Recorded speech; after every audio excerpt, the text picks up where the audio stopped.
కేంద్రంలో కాంగ్రెస్ అధికారంలో ఉంటేనే దళితులకు న్యాయం జరుగుతుందన్నారు మాల ప్రజా సంఘాల జేఏసీ చైర్మన్ జి చెన్నయ్య. గతంలో కాంగ్రెస్ దళితులు బలహీన వర్గాల అభివృద్ధికి ఎన్నో చట్టాలు తీసుకొచ్చిందన్నారు.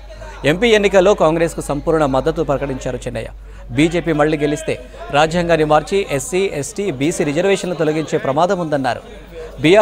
బీఆర్ఎస్ ఎస్సీ కార్పొరేషన్ను నిర్వీర్యం చేసి సబ్ప్లాన్ నిధులను దారి మళ్లించిందని చెప్పారు.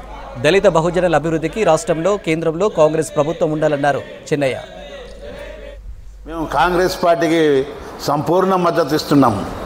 అదేవిధంగా బీజేపీ పార్టీ ఏంటంటే ఉన్న రిజర్వేషన్లే తీసేస్తుంది.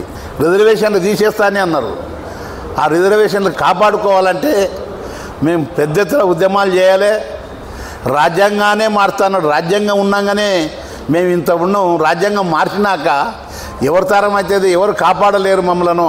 అందు గురించని బీజేపీ వాళ్ళు ఇట్లా అనుకోం బాగాలేదు, మేము సరిలేదు. ఏంటంటే రాజ్యాంగాన్ని మార్చడానికి ఎవరి తరం అవుతుందయా. అందు గురించి మేము రాజ్యాంగాన్ని కాపాడుకోవాలంటే మేము ఉద్యమాలు చేయాలి. బీజేపీని ఓడగొట్టి కాంగ్రెస్ కోటేయాలని మేము పిలుపునిస్తున్నాం. అదేవిధంగా టీఆర్ఎస్ పార్టీ 10 సంవత్సరాలు పరిపాలన చేస్తే ఒక్క మంచి పని కూడా